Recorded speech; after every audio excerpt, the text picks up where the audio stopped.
Fidèles téléspectateurs de PowerMedia.net, c'est un réel plaisir d'être devant le poste téléviseur dans le cadre de cette émission Femmes de pouvoir. Femmes de pouvoir, c'est une émission socioculturelle qui parle de sujets et entrées à la femme. Aujourd'hui, nous avons un réel plaisir de recevoir pour vous M. Roderick Victor Niangui, directeur général adjoint du Fonds social pour la promotion, l'entrepreneuriat et l'emploi de jeunes. Avec lui, nous aurons à parler de son parcours, mais également d'un sujet et entrée à la femme. Bonjour, directeur. Bonjour, madame la journaliste. Meilleurs vœux. Merci. Pareil pour vous et tous les vôtres. Merci beaucoup. C'est un plaisir de vous recevoir dans le plateau de cette émission. Avant d'entrer dans le bain de cette émission, pouvez-vous vous présenter pour faciliter la compréhension de tous nos téléspectateurs qui nous suivent en ces moments? Je suis monsieur Roderick Victor Niangui. Je suis marié, père de 2 enfants. Je suis licencié en sciences politiques à l'université de Kinshasa. Et actuellement, j'occupe les fonctions de directeur général adjoint du Fonds spécial pour la promotion, l'entrepreneuriat et l'emploi des jeunes depuis le mois de novembre de l'année 2022. Merci beaucoup pour cette présentation. Pouvez-vous nous parler un peu de votre parcours? Comment est-ce que vous êtes arrivé ici au sein du Fonds spécial pour la promotion, l'entrepreneuriat et l'emploi de jeunes? J'ai fait des études des humanités littéraires. Ensuite, je suis allé à l'université.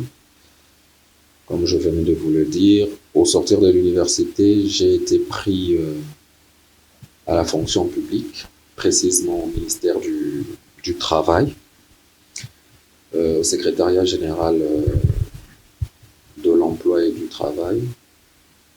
C'est là où j'ai travaillé comme fonctionnaire. Ensuite, je suis allé à l'Office national de l'emploi, l'ONAM, où j'ai travaillé comme conseiller emploi, au placement, recouvrement, ensuite à la prospection, où j'ai été aussi maître de stage au sein d'un programme de l'ONAM, le programme emploi diplômé. Après ça, j'ai été pris comme directeur de cabinet adjoint au ministère du Tourisme et ensuite directeur de cabinet et titulaire au ministère de la Jeunesse pour atterrir ici à travers une ordonnance qui a été prise par le président de la République, Félix Antoine Tshisekedi Tshilombo. Voilà mon parcours professionnel. Alors, il faut relever un élément, c'est que je n'ai travaillé que dans le secteur public. Et comme s'il y avait une certaine coïncidence, j'étais dans le secteur de l'emploi, du travail et dans le secteur de la jeunesse.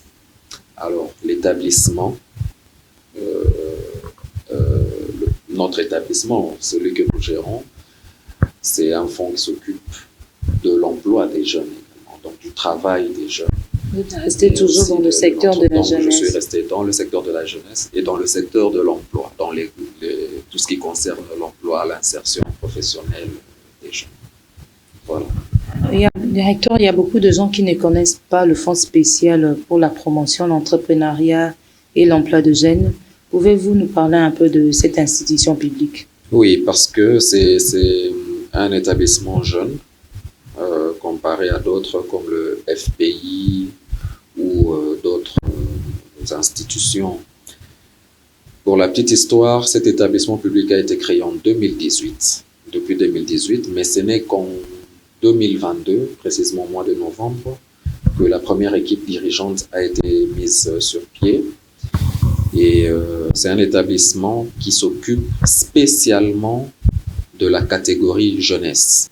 Donc, quand je dis la catégorie jeunesse, la tranche d'âge qui va entre 18 jusqu'à 35 ans. Là, c'est selon la loi. Bon, même si on a tendance par moment à nous occuper aussi des jeunes de 36, 37, 38 ans tout au plus. Mais c'est cette fourchette-là qui entre dans notre sphère de compétences. Pour dire concours, c'est un fonds qui est censé mobiliser toutes les ressources matérielles et financières pour promouvoir l'autonomisation des jeunes, c'est-à-dire l'entrepreneuriat des jeunes et l'accès à l'emploi des jeunes. Depuis 2022, donc ça fait pratiquement déjà 3 ans que cette institution a été mise en avec sa première équipe dirigeante a été mise en place. Quel est vraiment son apport au sein de notre société? Parce que jusque-là, dans notre société, la population quinoise, il y a toujours le chômage. Et moi, je voudrais un peu savoir quel est l'apport de cette institution publique. Oui, nous entamons notre 3e année. Le chômage, vous savez, le chômage se résorbe par la création des emplois. Or, qui dit création des emplois fait allusion au secteur privé, au développement du secteur privé. Donc, c'est un écosystème, c'est un tout, c'est quelque chose qui se tient. Et il ne faudrait pas prendre le chômage ou la manière de résoudre ce problème lié au chômage de manière isolée. Alors, il faudrait que l'on arrive à développer le secteur privé. Le secteur privé qui est pourvoyeur d'emplois et qui peut nous mettre dans la logique d'inverser la courbe du chômage, comme vous le dites. Alors, il y a plusieurs initiatives qui peuvent être prises justement pour arriver à résorber le chômage. En ce qui nous concerne, nous, à notre niveau, il y a la promotion de l'entrepreneuriat des jeunes. Donc, les jeunes doivent être poussés à l'entrepreneuriat. Ils doivent être formés à l'entrepreneuriat. Ils doivent développer des compétences qui puissent leur permettre d'entreprendre. Mais là également, de ce point de vue-là, il y a aussi ce qu'on appelle l'environnement, le climat des affaires, les lois qui vont dans le sens de faciliter la création des entreprises, par exemple, la loi sur l'entrepreneuriat et les startups, les mesures d'application qui doivent suivre derrière tout ça. Alors, comme l'entrepreneuriat des jeunes a un impact sur l'emploi des jeunes, ça fait que les jeunes qui entreprennent peuvent prendre d'autres jeunes à l'emploi, mais il y a également des projets qui vont dans le sens de renforcer l'employabilité des jeunes. Parce que quand les jeunes sortent des universités ou des instituts supérieurs, il y a toujours cette question, l'épineuse question de l'expérience professionnelle qui revient. Or, il est possible de mettre en place des mécanismes qui vont dans le sens d'octroyer de l'expérience à ces jeunes pour qu'ils soient employables auprès de différentes entreprises de la place qui sont demandeuses de la main-d'œuvre. Il y a par exemple la mise en stage professionnel des jeunes diplômés. Il y a par exemple ce qu'on appelle des contrats premier emploi, contrats première embauche, qui peuvent être des mécanismes qui peuvent pousser les jeunes à accéder à l'emploi. Directeur, au sein du Fonds spécial pour la promotion de l'entrepreneuriat et l'emploi de jeunes, y a-t-il de conditions, soit d'accréditation pour des associations de jeunes, pour de jeunes? Je voudrais un peu savoir. Oui, il n'y a pas de conditions pour des associations ou des mouvements, de jeunes. Des groupes. Non, pas du tout. La première condition, c'est d'être d'abord dans la fourchette d'âge, la tranche d'âge. Entre 18 et 35. Exactement. Ensuite, c'est d'être congolais, parce que c'est un fonds qui est créé pour les Congolais. Ensuite, les jeunes sont dans plusieurs situations. Oui. Il y a des jeunes qui ont fréquenté l'école, il y en a qui n'ont pas fréquenté l'école. Il y a des jeunes qui évoluent dans des milieux urbains, il y en a qui sont dans des milieux ruraux. Il y a des jeunes qui ont par exemple des idées d'affaires. Il a une idée, simplement. Il y en a qui ont des des petites boîtes, donc des petites initiatives économiques, mais qui évoluent dans l'informel. Il y en a qui ont des entreprises relativement stables, avec une comptabilité à jour, avec un management assez ficelé, mais qui ont besoin de se développer davantage ou de diversifier leurs activités. Donc, vous voyez qu'au cas par cas, les choses sont, les situations des jeunes diffèrent. Oui. Alors, c'est pourquoi, de manière stratégique, nous évoluons à travers des programmes que nous mettons en place, des programmes qui concernent chaque situation, chaque catégorie des jeunes, pour devoir s'en occuper de manière adéquate et efficace. Pouvez-vous énumérer quelques programmes qui sont prévus au sein du Fonds spécial pour la promotion, l'entrepreneuriat et l'emploi des jeunes? Il y a par exemple le programme de formalisation des entreprises de jeunes, qui consiste à formaliser les entreprises de jeunes, les jeunes qui ont des entités qui évoluent dans l'informel, qui sont pris, qui reçoivent une formation avec un partenaire bancaire sur la gestion de la dette, sur le marketing, sur le management, sur la manière de développer leurs activités ou autres, pour qu'à la fin, le fonds puisse financer la création de ces entreprises-là de manière officielle ou de manière formelle. Il y a des programmes, par exemple, Talking Job, qui s'adressent aux jeunes en recherche d'emploi, pour ce qui concerne les techniques de recherche d'emploi et autres formations. Il y a des programmes qui consistent à former les jeunes pour l'élaboration des business plans, des plans d'affaires, surtout pour ceux qui ont des idées, mais qui ne savent pas comment le mettre dans un business plan qui soit bancable, qui soit finançable. Et il y a un dernier programme qui va sortir, bon, pas un dernier, un programme qui sortira d'ici là, qui consiste en l'octroi des nanocrédits aux activités économiques des jeunes qui entreprennent déjà, mais qui seront soutenus à travers cet appui financier qui sera mis à leur disposition.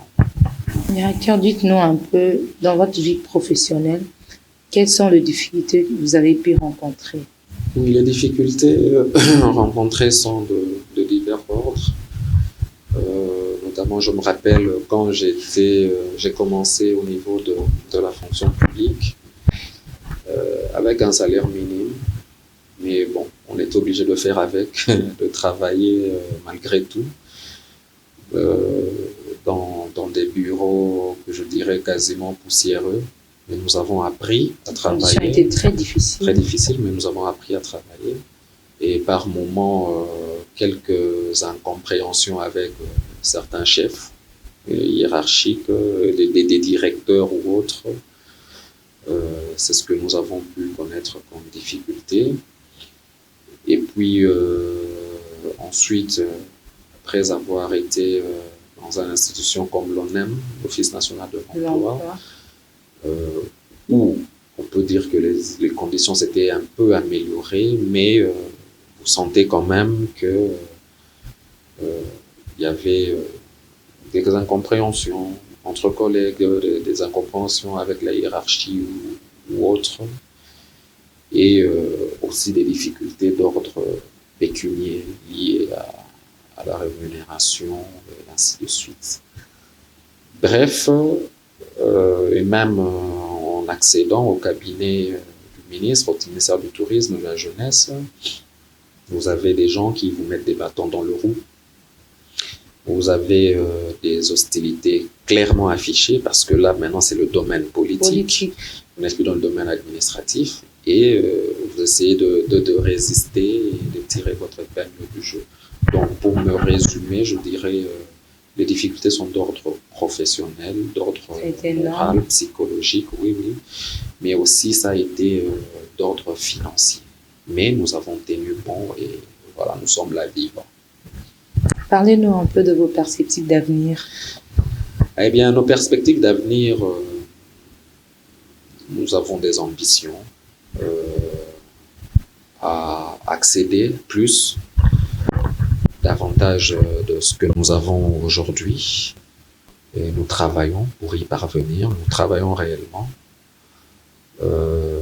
Toutes les opportunités qui nous tombent dans la main en termes de formation, parce que nous nous formons également, nous continuons à le faire, nous les saisissons, mais il y a le travail quotidien, il y a l'expérience quotidienne qui nous forge, de sorte que, au regard des ambitions que nous avons, nous soyons à mesure non seulement de les atteindre, mais également d'être à la hauteur de relever les différents défis qui vont se présenter à nous dans le futur. Directeur Niangui, dans votre vie professionnelle, avez-vous un modèle, soit un idole? Sur le plan politique, il y a François Mitterrand, qui est un personnage, oui, ça je dois vous le dire, qui est un personnage que je trouve assez mythique, assez extraordinaire, d'abord par son style de gouvernance, par sa prestance, par son intelligence, par son courage. Vous n'imaginez pas le nombre de fois où il a échoué aux élections présidentielles, mais il a toujours tenu le coup, déterminé, il a toujours su recommencer. Donc c'est vraiment un véritable exemple de résilience, un exemple de patience, mais aussi de quelqu'un qui sait ce qu'il veut, quelqu'un qui savait ce qu'il voulait, et il a tenu bon jusqu'au bout, et il a eu à diriger la France pendant 14 années. Alors, parmi les présidents de la Ve République, il n'y a personne qui a égalé son record en termes de longévité au pouvoir. Bon, bien sûr, c'était le septennat à l'époque, mais toujours est-il que c'est un personnage quand même qui m'a beaucoup inspiré par sa manière de faire la politique, par sa manière de diriger surtout. Là, c'est sur le plan mondial et sur le plan national ici au Congo. Sur le plan national, il y a notamment le docteur Étienne Tshisekedi, parce que nous sommes dans l'UDPS, nous avons cru en son combat, nous avons cru à ses actions, et je peux dire que son école nous a forgés en termes de courage, en termes de persévérance, mais également dans le cadre de la recherche de l'intérêt général, de l'amour du Congo et du Congolais. Donc voilà qui je peux citer comme modèle, mais on peut prendre également Patrice Lumumba, vu son âge, mais vous voyez qu'il a osé, et c'était quelqu'un qui était plein de sens de responsabilité en lui-même, et surtout de dévouement, d'amour pour ce pays. C'est quelqu'un qui a rêvé grand pour ce pays, et je pense qu'un jour son rêve sera réalité. Et directeur, dites-nous un peu, avez-vous des ambitions politiques, parce que vous venez de parler de l'IDPS, donc sous coulisses, vous avez quand même des ambitions politiques? Oui, les ambitions politiques, elles sont de multiples ordres. Si je dois rester dans la stricte logique de la réelle politique, c'est à partir du moment où l'IDPS est au pouvoir, c'est de conserver le pouvoir. C'est ça mon ambition. Non, de vous-même. Oui, vous allez embrasser la boule. Non, mais parce que cela va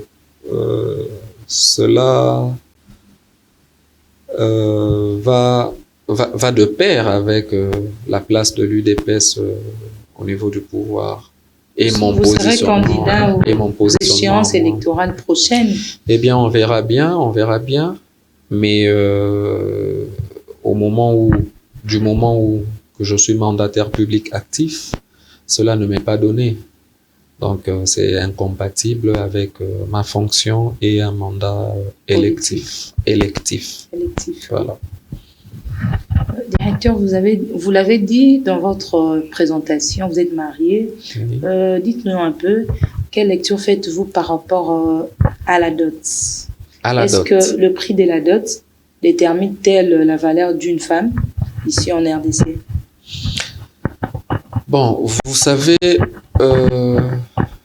la dot est d'abord un symbole.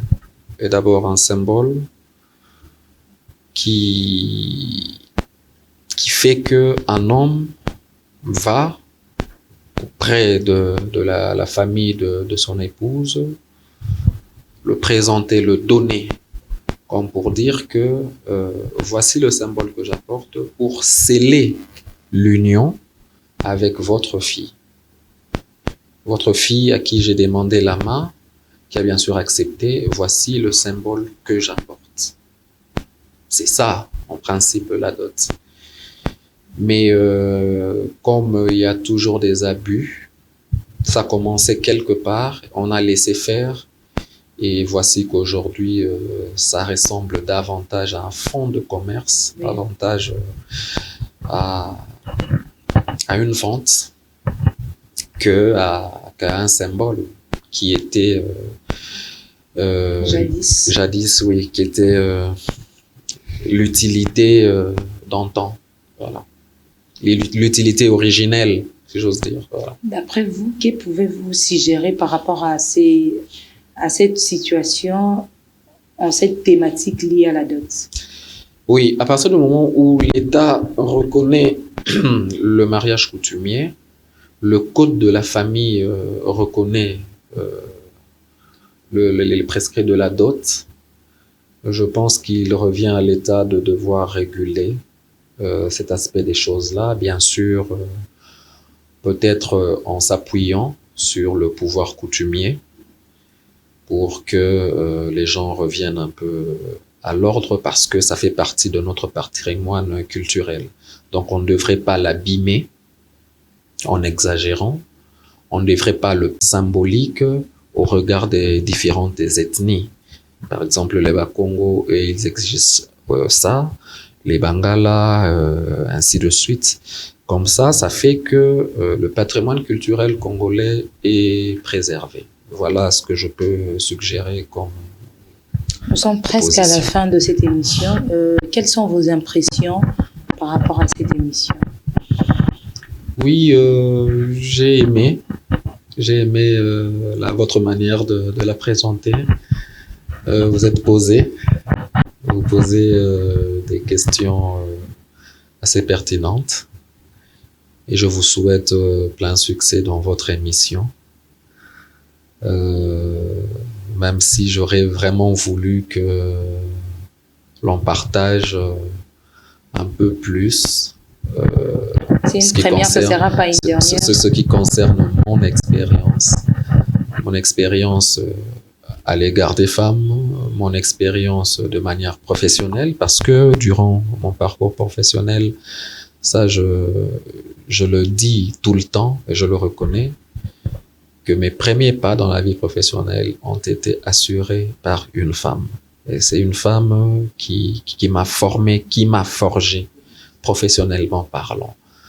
C'est-à-dire que si j'ai pu obtenir cette ascension, ce cheminement, ce parcours, c'est parce que les bases avaient été posées en amont.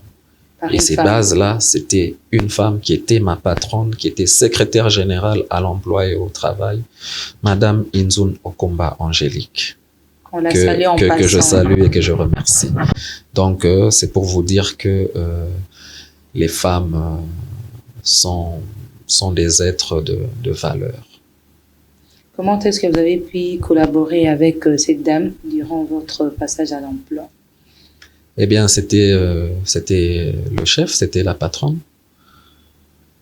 Nous sommes allés de manière graduelle dans la manière de m'octroyer le travail, en même temps dans la manière de corriger, de rectifier, pour vous dire que voilà, ça on ne le fait pas comme ça, on ne travaille pas comme ça. Là, vous avez été paresseux, monsieur, allez recommencer. Là, elle barre. Pour certains autres dossiers, ok, c'est bon, félicitations, mais essayez d'améliorer, ainsi de suite. Et c'est comme ça que la mayonnaise a pris. Et c'est comme ça que nous avons dû adopter sa rigueur, nous avons dû adopter son caractère et sa manière de faire les choses. Alors ça fait que nous avons pu maîtriser les fondamentaux de l'administration, les fondamentaux du secteur public, et nous en sommes fiers aujourd'hui. Et ça fait que on est en capacité de diriger n'importe quelle institution publique. Directeur, dites-nous un peu, quel message pouvez-vous dire à toutes les femmes qui se déconsidèrent aujourd'hui dans notre société et qui ne se lancent pas dans la méritocratie? Non, moi je vais d'abord dire aux femmes que de se voir comme des êtres humains. Parce que moi, quand je vois une femme, je vois d'abord, premièrement, un être humain avant de considérer que c'est une femme. Alors, quand elles se mettent dans cette posture-là, et alors elles se disent qu'elles peuvent apprendre, elles peuvent étudier, elles peuvent travailler, elles peuvent jouer un rôle déterminant dans la société, dans l'éducation des enfants, dans le maintien, ça je le souligne bien, le maintien de l'équilibre familial. Parce que il y a un élément qu'il faut souligner, la femme ne devrait pas considérer que le fait d'avoir étudié, le fait d'être intelligente ou d'avoir une parcelle d'autorité fait qu'elle puisse saper l'équilibre familial ou dénigrer son nom. Non, elle doit plutôt considérer que tout est affaire d'équilibre et sa manière de faire les choses. Alors ça fait que nous avons pu maîtriser les fondamentaux de l'administration, les fondamentaux du secteur public, et nous en sommes fiers aujourd'hui. Et ça fait que on est en capacité de diriger n'importe quelle institution publique. Directeur, dites-nous un peu, quel message pouvez-vous dire à toutes les femmes qui se déconsidèrent aujourd'hui dans notre société et qui ne se lancent pas dans la méritocratie?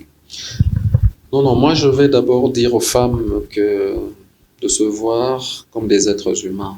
Parce que moi, quand je vois une femme, je vois d'abord, premièrement, un être humain avant de considérer que c'est une femme. Alors, quand elles se mettent dans cette posture-là, et alors elles se disent qu'elles peuvent apprendre, elles peuvent étudier, elles peuvent travailler, elles peuvent jouer un rôle déterminant dans la société, dans l'éducation des enfants, dans le maintien, ça je le souligne bien, le maintien de l'équilibre familial. Parce que il y a un élément qu'il faut souligner, la femme ne devrait pas considérer que le fait d'avoir étudié, le fait d'être intelligente ou d'avoir une parcelle d'autorité fait qu'elle puisse saper l'équilibre familial ou dénigrer son nom. Non, elle doit plutôt considérer que tout est affaire d'équilibre. L'homme a sa place, joue son rôle, et elle, en tant que femme, à sa place, devrait aussi jouer son rôle. Et vous verrez que les familles seront préservées, et vous verrez que nous aurons une jeunesse bien éduquée, bien formée, à partir de la cellule de base qui sont les familles. Et ça, je pense que les femmes doivent intégrer cet élément-là pour le bien de notre nation. Quel est votre mot de la fin par rapport à cette émission? Bien évidemment, l'émission d'aujourd'hui. Et mon mot de la fin, c'est de vous remercier d'avoir jeté votre dévolu sur nous, de vous être déplacé pour que nous puissions parler de moi, de ma personne, de ma conception de la femme.